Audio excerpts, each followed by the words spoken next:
This was like a good 2-3 years ago. I didn't know going into this meet like well in advance that I was gonna compete the 200 fly at this meet. So my coach had kind of been like pretty much the entire summer had been like kind of building me up into a 200 fly. He was like, okay, Abby, you just did the 100 fly at what was it? I think it was divisionals. He was like, okay, I think your next big challenge is you're gonna do the 200 fly long course. I was definitely the best at fly. I had a stronger technical background than a lot of them did. I think I also had like better, I don't know, my fly was just better than a lot of the people on my team. So they put me into fly. I said, I think you're ready, you can do it. And I did it, and I would say I wish I had been prepared a little more in practice going into it. Because like being one of the only flyers in the team at the time, we didn't really have a lot of like set fly practices. So a lot of it was just, a lot of the practices that we did with fly generally tended to be more sprint based. I definitely did feel like a little unprepared going into it. I wish I had a little more time to, work on pacing, work on stuff like that. I didn't really have that available. Like it's hard to do when you're the only person training something. It's hard to make sets that are accommodating to only one person.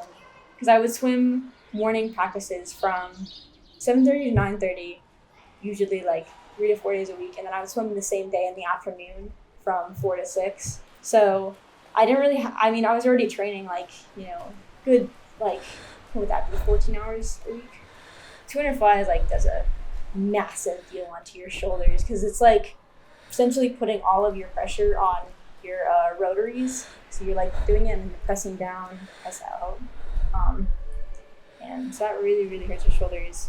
And eventually, after a while, it just becomes like, okay, I don't want to take too many strokes when I do this because that's gonna hurt my shoulders more. So how can I like find a way to like just make this one stroke as long as I can so it's all worth it? So I did that 4 times in August. So there is.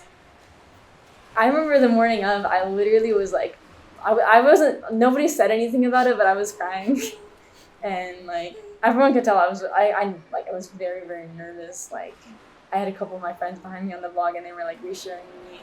I remember walking up onto the vlog actually, and like I literally was like, nope, get me down. And like obviously my teammates were like, no, stay up. You're good. You're fine. You can do this. I believe in you.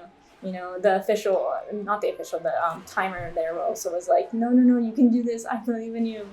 Eventually, when they started saying, okay, swimmers take your mark, obviously at that point it's too late. I'm already on the block, so I just jumped off and did it. I think my shoulders hurt for the rest of the day, but I think for the rest of the competition, I was in pretty good spirits. I went home and I iced my shoulders, and then obviously I was stretching a lot. But for the rest of the competition, it was honestly pretty great because like I got my like one big thing out of the way, and everything else is just like 100 back, 50, 50 free. Okay, this is all easy.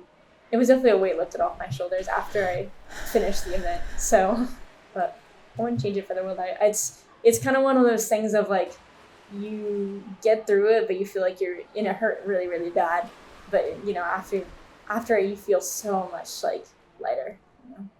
That I would do it again. Honestly, I would do the event again.